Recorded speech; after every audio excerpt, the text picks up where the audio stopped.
All right, we are live right now. And let me cut that off, that microphone off, that feedback. What's up, everybody? Just getting everything set up here. Bear with us. Got some great stuff to talk about tonight, hopefully. I'm going to try to see if we can get this thing going because you know how that goes sometimes. All right, I can see us here. Cool. All right, so definitely hit up that chat and let me know if you're watching.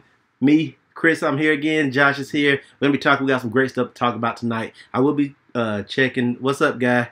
What's good, G513? We're going to be talking about a couple things tonight that are of interest. And please let us know in the comment section, in the chat section, in the comment section if you watch this later, if there's anything you want us to talk about because we will address it. So in episode 2, we want to talk about 3 very interesting topics that have nothing to do with one another. One being Funko Pops and the state of Funko Pops. The other being Call of Duty. Is it still good? Does it suck? And are people really still playing it? And number 3 being the state of YouTube. And I can talk about all those things. Josh can definitely talk about at least 2 of those things. But we're going to sort it out and we're going to have some good discussion tonight. So first, let's talk about Funko Pops as I look up. Now, I did get some new buys this week. And I showed them to Josh, but holy smokes, I was able to score that 10-inch Hulk figure. And he is massive. I'm looking at him right now. He is huge. And it's one of the better Funko Pop figures that I've got. But if I'm being honest with you, and Josh, you tell me, what do you think the future is of Funko? Like Funko Pops? Because they're starting to branch out. If you notice, they started to make some smaller figures, right, some articulated figures, meaning that they move. What's the future of Funko? What are you thinking? I want it to stay around.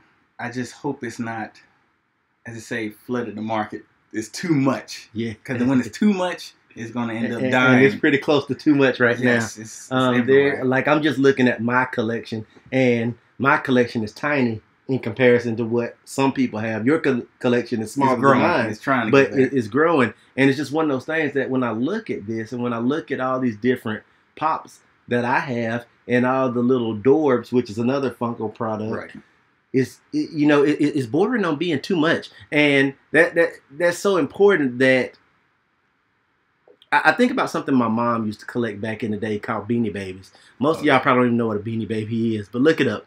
Beanie Babies. My mom used to collect these things called Beanie Babies back in the day, and she had, I don't know, hundreds of them. And she used to always tell me they were going to be worth all this money one day. She still may have some somewhere.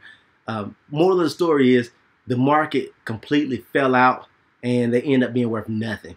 So they ended up being toys for me to play with or whatever she did with them. But they just end up being useless. And I'm afraid that Funko Pops are going to go that same way. The reason I think that is because there's just so many different variants and so many of this. And even the chase variants. People get crazy over these things. But it's just like any bubble. At some point, that bubble's going to pop. Exactly. And I think that's ultimately where we are headed, 2018 moving forward. I still think that there's a lot of people collecting Funko. If you look on YouTube, there's tons of people that like blind box openings. Yes, there's tons of people that like Funko Pop hunts. There's tons of people that are invested in Funko Pops. I just don't know if it's feasible as a collection piece. Like, for instance, what's behind me and Josh.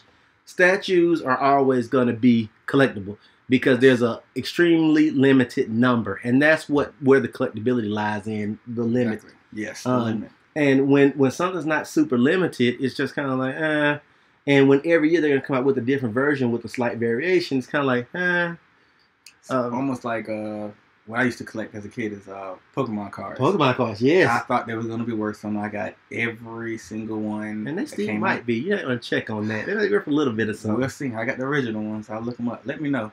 Somebody, let us know in the comment section if y'all some Pokemon hunters. But go on. You were talking about how you thought they were going to be worth something. And I really did. And then they were just, after season, there were just too many cards coming out in different, like you said, different variations. I had the Japanese versions. I had holographic versions. And then 10 years later, they're not really worth anything. I don't know if it's because people don't care about Pokemon around our age group now. Like, because I know Kyla doesn't really watch Pokemon, but kids my age still cares about them. And I think that I don't know. If that's going to be the same with that. It's interesting because I keep looking at these Funko Pops. I'm trying to think about how that's gonna shake up. I will say this: Pokemon Go came out, which was a mobile game. Yes, it was huge, and then it just kind of died. Mm-hmm. Like it was so huge that there were people, crashing everywhere, walking and doing the whole Pokemon thing. It was just nuts. It was everywhere, and then all of a sudden, poof, nowhere. I know one or two people that are still doing the Pokemon thing right now. I don't know what happened to that. I see a commercial every now and then. Kyla's still very excited about it. Right. But I'm just like, And I was like excited. And I think the follow through wasn't there on that specific game, which is why. Because I just used to get frustrated and still do get frustrated that I couldn't trade with somebody from another region that got Pokemon that I could not get. And I still know, like I said, I know a few people that are still hot and heavy into it, but for the most part, no. Nobody. So, I don't know. When we talk about that in relation to Funko and into what they're doing, they are diversifying. Yes. But here's what I will say about Funko, and this is what I think is cool about Funko Pops, and this is what I will tell you about why you should not go out just looking for chase figures. If you don't know what a chase figure is, it's the oddball of a specific wave. It's got a variation, and there's a normal version of it. Then there's a chase version or an exclusive version that there's maybe one out of every case or something like that.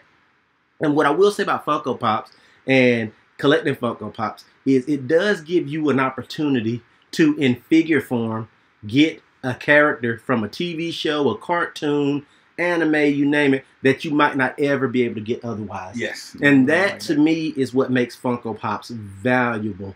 Because I'm just looking up here. I've got tons of Jason and Freddy stuff, but like I'm looking at my Mad Max stuff, my Morton Joe. There's no Morton Joe figures out there. There's no Furiosa figures out there. That's probably how it's going to keep going. There's not really any Norman Bates out there. There's no Hateful Eight figures out there. Not for real. Teen Titans. Yeah, the Preacher. Teen Titans, Blade. There's just not a lot of stuff out there. So when I look at those figures, that makes me happy because I have a real representation of something that I enjoy and that I like. And that, speaks to why I collect in general, is because it's a real representation of what I like. And I get to see it every day and touch it and have an art piece, if you will, of something I like. I think that's why you collect too. Yes. And I think that's why so many people our age and even older, most of the collectors that I meet, because they have money, are older than me. So I'm talking about, 40s, 50s, things of that nature. So I think that there's opportunities for Funko if they keep hitting those niche areas and producing stuff that nobody else is even producing, because they can do it at probably a cheaper profit margin or profit or loss margin. And also, they got to be able to get these licenses cheaper. Like they have like the drag race from the RuPaul folks. They would never get a figure otherwise. No. They got pops for damn everything. And so it's just interesting. I'm just looking through my collection, like a show that I watched as a kid, the Batman animated series. Nobody made that stuff. So it wasn't until Funko made it that I had an opportunity to get it. And that's why I think it's important. And that's why I think Funko is probably going to be a little bit different than Beanie Babies. Yes, probably. Hopefully. What they got to do, though, is they've got to make it, because here's the problem. And, we're going to add a fourth topic today. I want to talk about those creeps, those dirt bags, scalpers. Yes. I want to talk about scalpers. Yes. I'm going to segue right into scalpers, because here's the problem right now is that collecting should be fun. Regardless if you're collecting Pokemon cards, whatever you're collecting, it should be fun and it should be accessible on some level. And the problem with collecting anymore is that you have these dirt bags that either work at the stores or have friends that work at the stores or are pounding the stores and don't want to get a job, and they go in and they take everything up. And for instance, a Funko Pop that should have been $10, you're paying $60 for now or $100 for now. And that takes a lot of the steam out of collecting, because not everybody out there has it like that. Not everybody out there has money like that. So it really kind of makes it suck when you're always going to the store and you're never able to find anything. Nope. And not everybody is as laser focused as I am and is willing to go to every store every day and check. Because you don't either have gas, you don't have the time, you don't have a spouse or a significant other that supports you. And I will say that about my wife. She doesn't necessarily probably agree with it, but she does enjoy going out with me, and we look at pops and we look at different things together.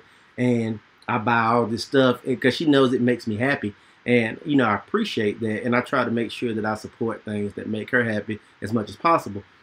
That being said, scalpers take a lot of that away. Yes, not fun. Because like me and Kylo were going to look for pops the other day at Hot Topic.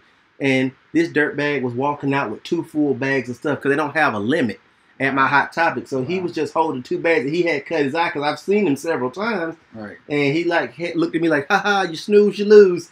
And I'm like, that's great. But my 8-year-old daughter wants to get into collecting Funko Pops. And you just took the whole line and you're going to go list it on eBay. And that's just, you know, that's just a crummy thing to do, I think. And there's oftentimes, my wife will tell you, I'll find something out in the wild that I could buy. I know it's worth more on eBay right now, but I'll leave it. Because if I already got it, or if one of you guys don't want it, I'll leave it so that somebody else can get some enjoyment. And that maybe somebody else can start the hobby. Because I think the hobby is a good hobby, and it's only growing. But scalpers and people who buy, there's no need to buy 16 of the 10-inch holes. No reason.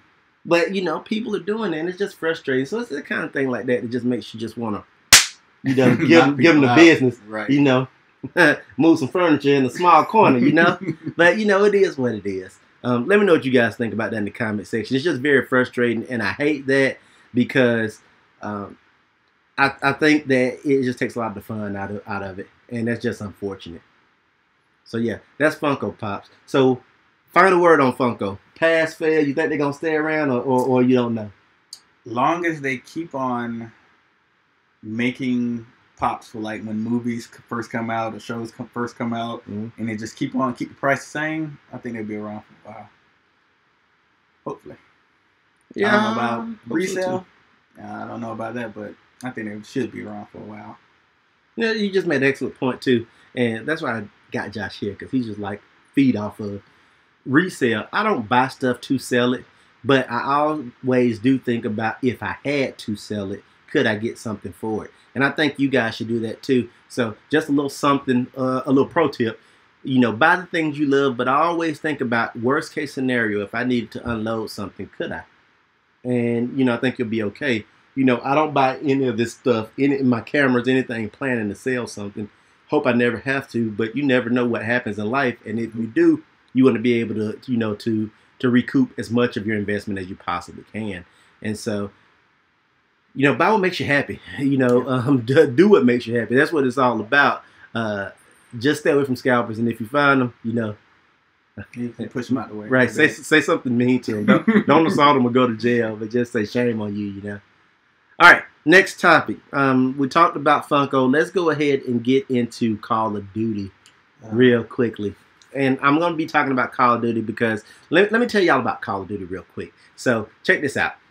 I did not get into Call of Duty at all until Black Ops 1. I kind of flirted with it a bit in Modern Warfare 2. Yeah, but I'm going to tell you, I'm old school, so I didn't like the analog controls. I played with the D-pad and the face buttons. And so it took me a while to really get the flow of the analogs. And then once I got it, I was fine. But that didn't happen until about Black Ops 1.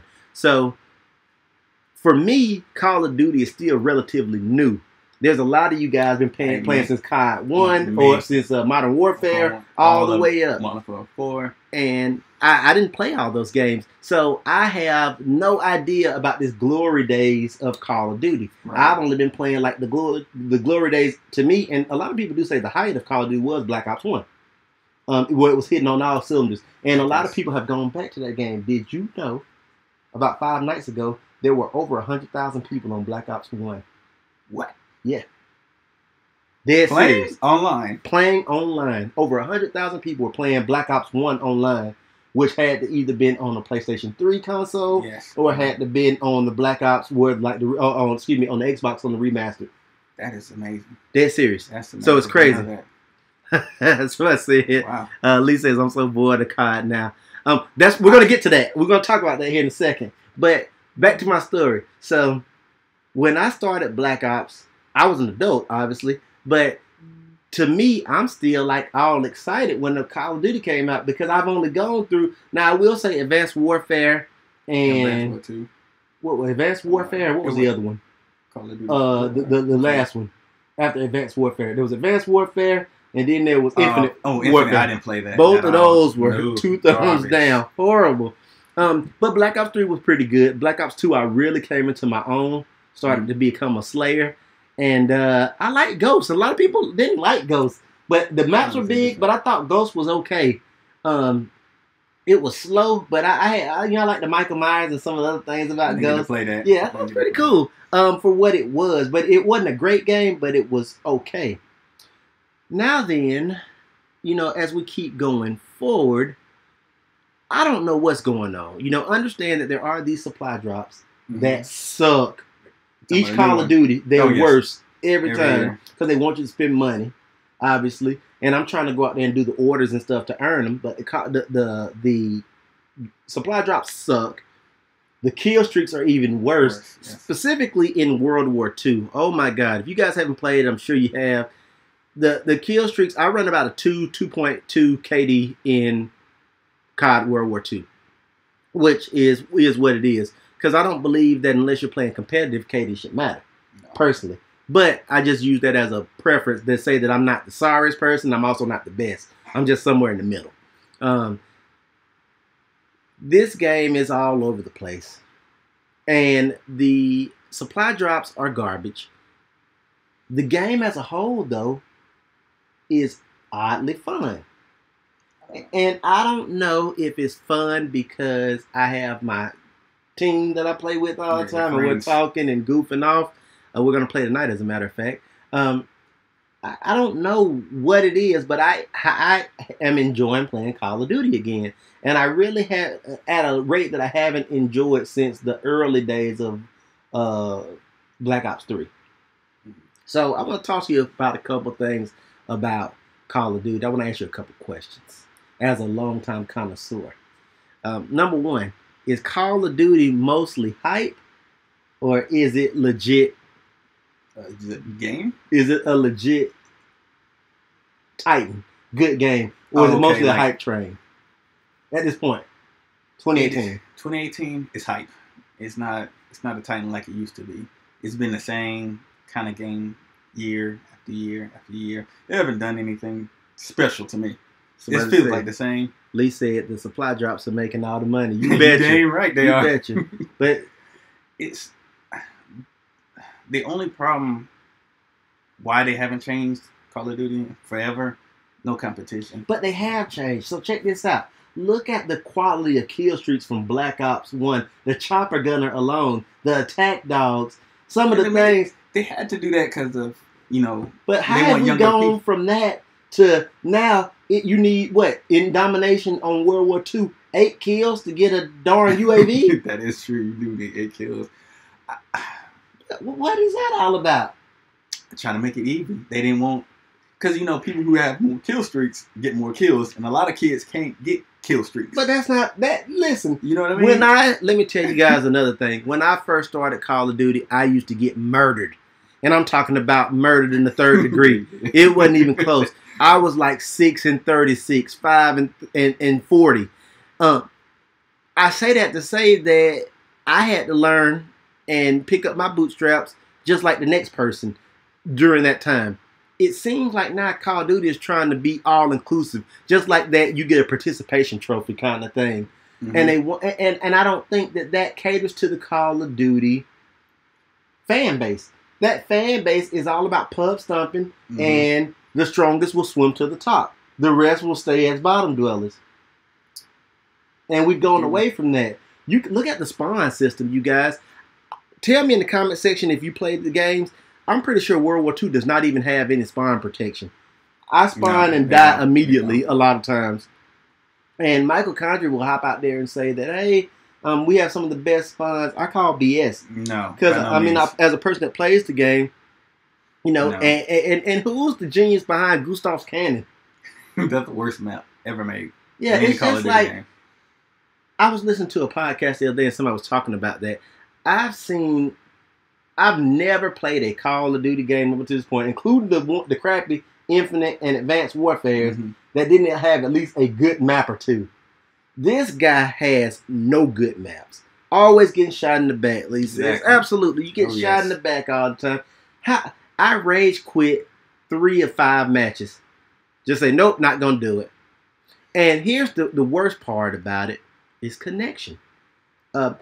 Skill-based matchmaking, and I don't care what nobody says, it's there. And it is prioritized over connection. And in my opinion, if you're going to be playing an online game, connection should be king. Because we get burnt so often.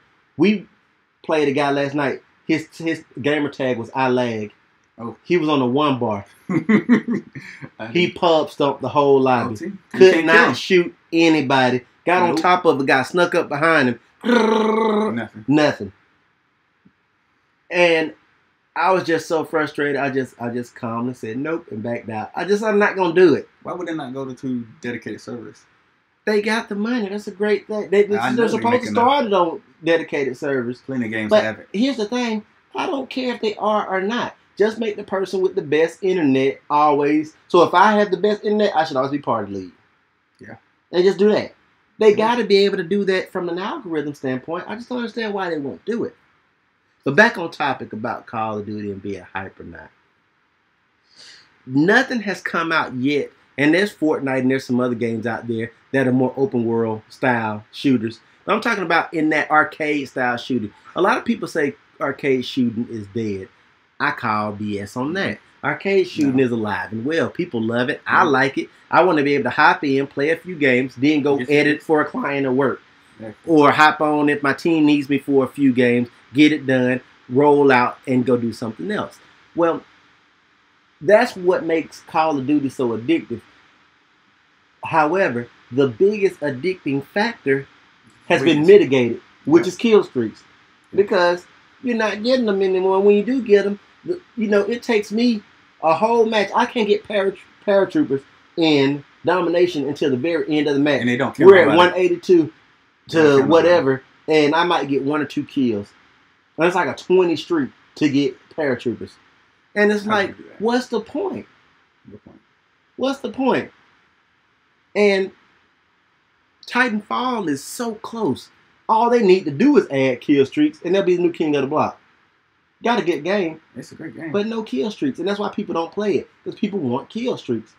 And when they get kill streaks, they want to just decimate the other team. Because that's what the kill streak's supposed to do. But it can turn the tide of the battle. Yes, we used to do that in the old Call of Duty. We'll be losing by like 100 and get a nuke, win the game. Yeah. If you do good. Yeah. Or if you just get in there and start. We got hopped in the games on this Call of Duty. And we came back. And came back. But it wasn't thanks to any kill streaks. No, it was gun streaks. But it's like, gee, tell me what you guys think in the comment section, because it's interesting. It's Treyarch's turn now. Thank God. Coming up this year. So we'll at least have a playable Call of Duty coming into this next year.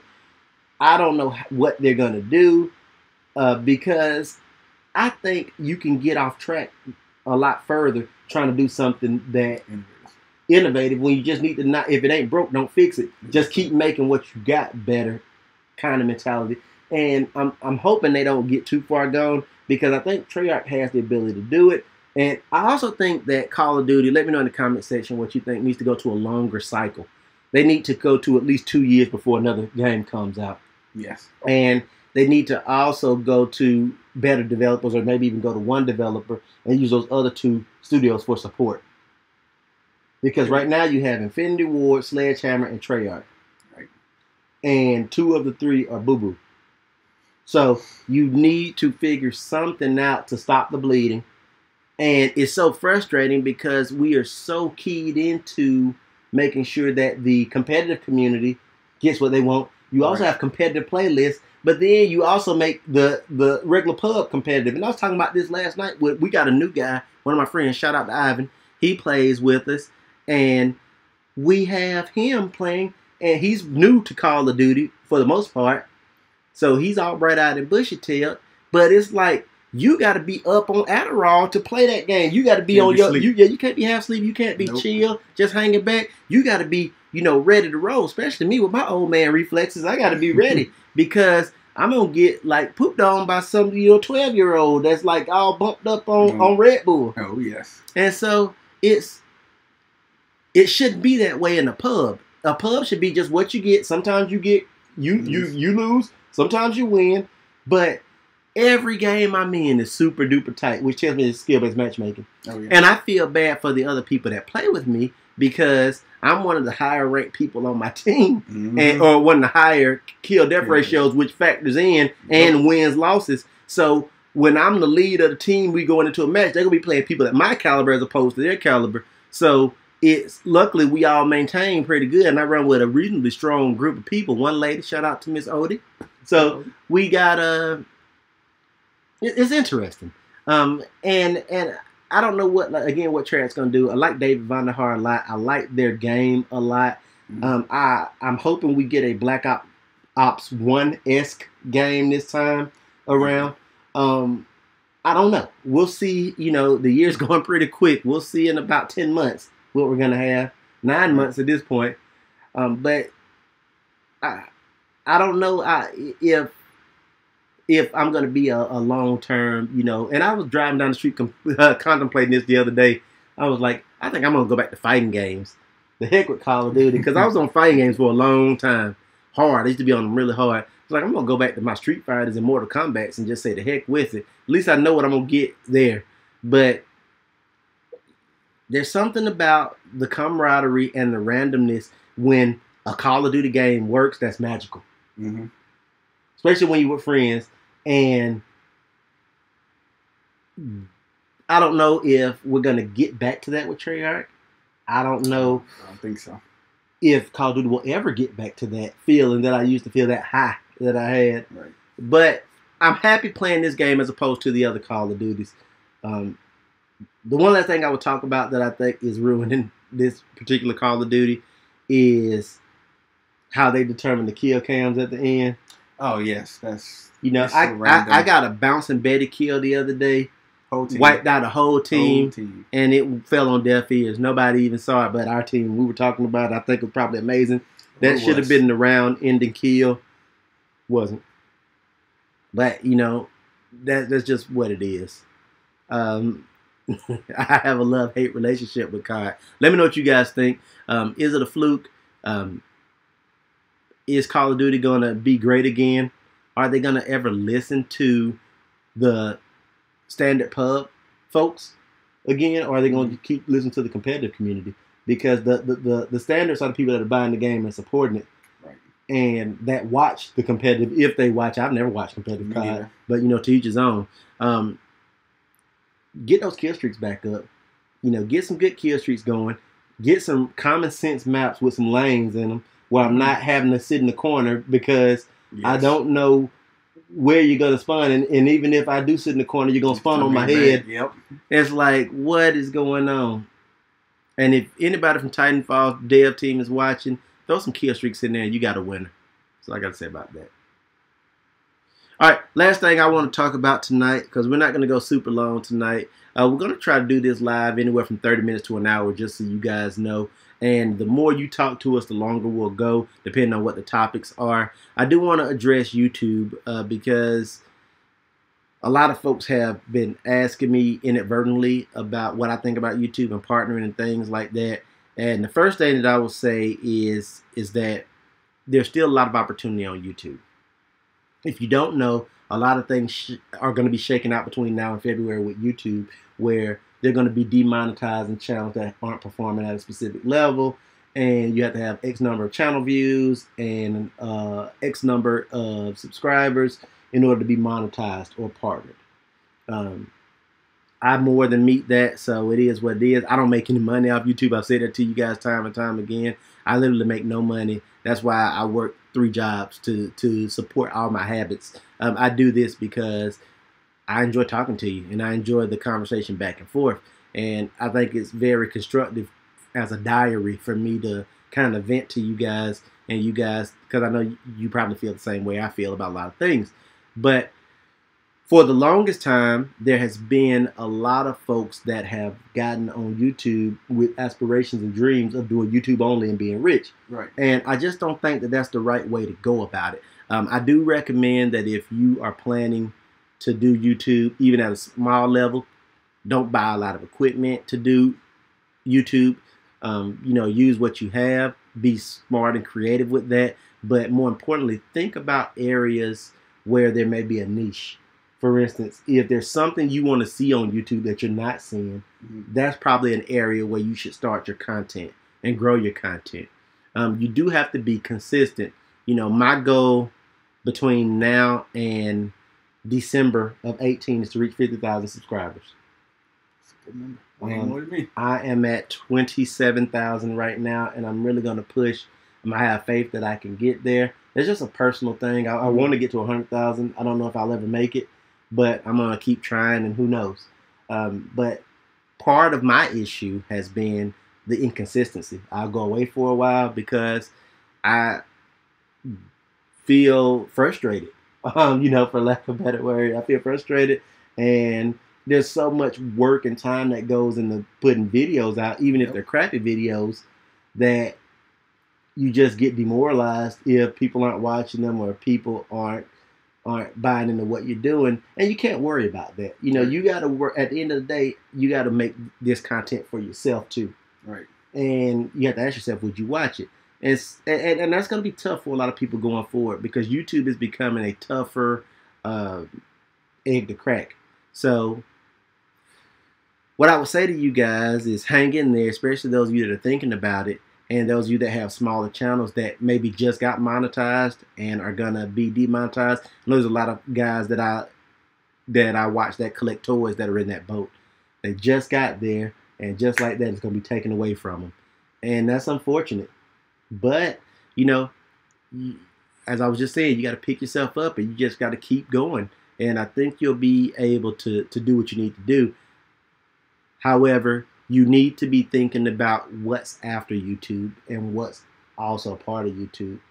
We talk about diversification a lot of times when you meet with financial advisors and they say, hey, you need to, you know, not have all your money in your checking account. You need to have it in some checking accounts and in 401k. You need to have it in checking account, 401k, and CDs. Same thing with YouTube. You know, you need to have content here. You need to have content on other social medias, but you also need to be thinking about what else you can do in that niche. Maybe you're going to sell some merchandise. Maybe you're going to get some advertisers to come in and promote you. I don't know those answers, but it's not as cut and dry as it once was to say, look, I'm going to get on YouTube and I'm going to make it.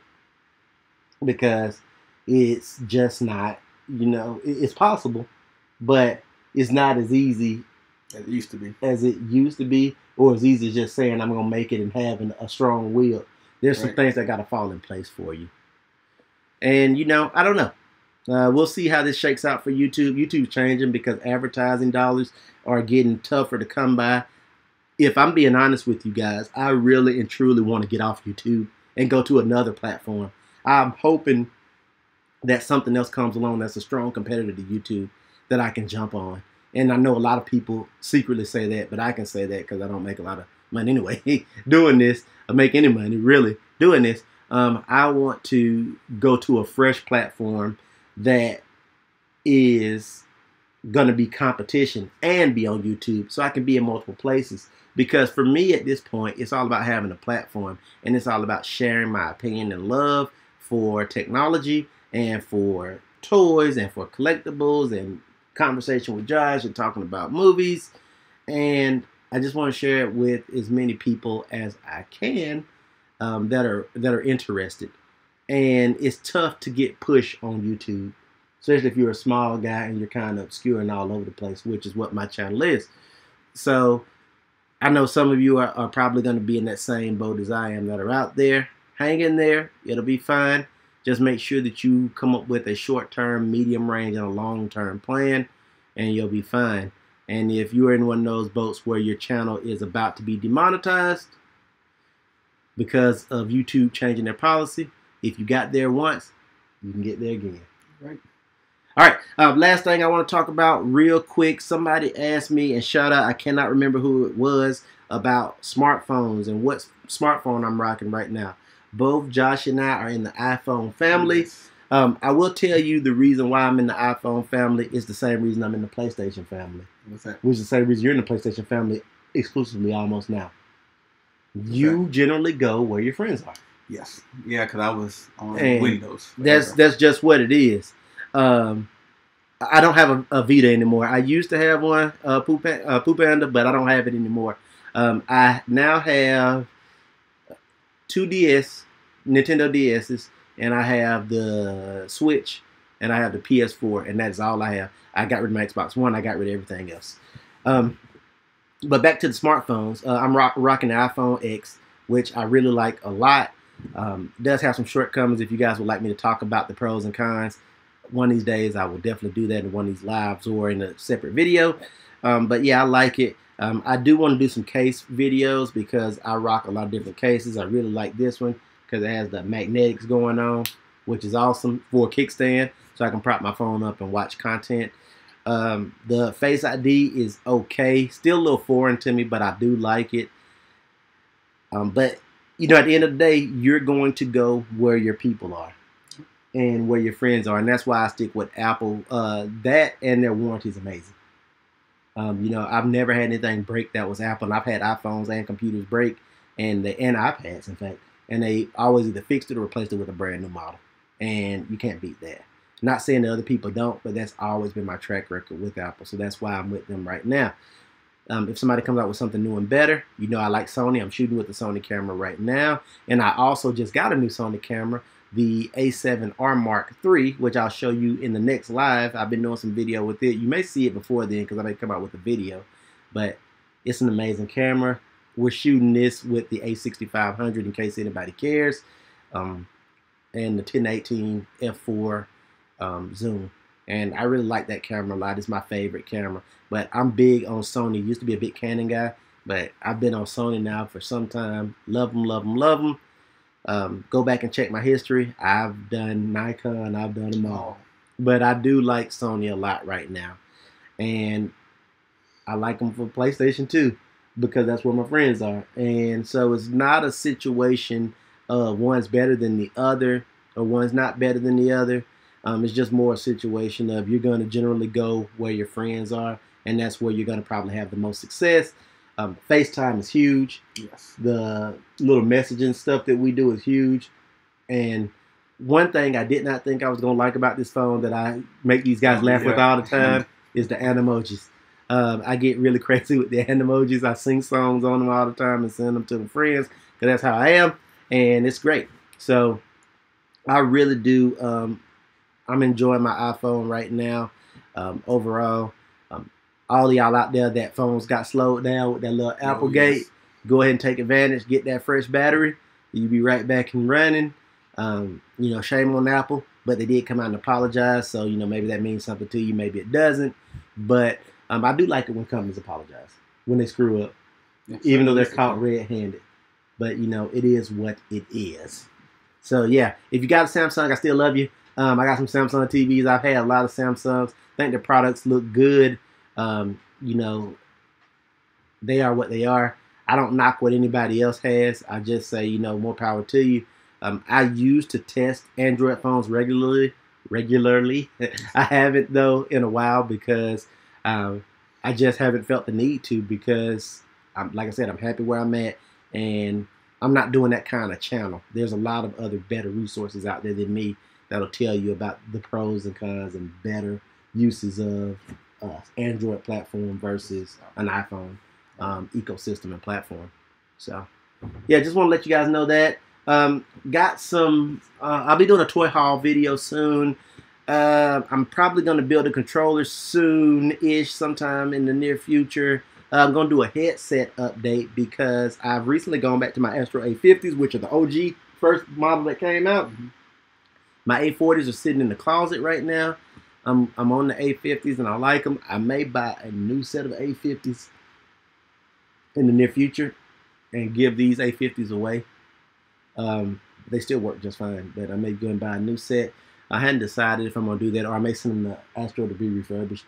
I don't know what I'm going to do, but they're great. I love them to death, and I forgot how good they were because I be hearing these folks in these games like Wolverine. I'm like hearing everything. So I'm like, yeah, I hear it. I'm hearing it. So I really do like the Astro brand for my gaming headset. And I waffle back and forth, but I do like the A50s quite a bit. more so because I can walk around without a cord.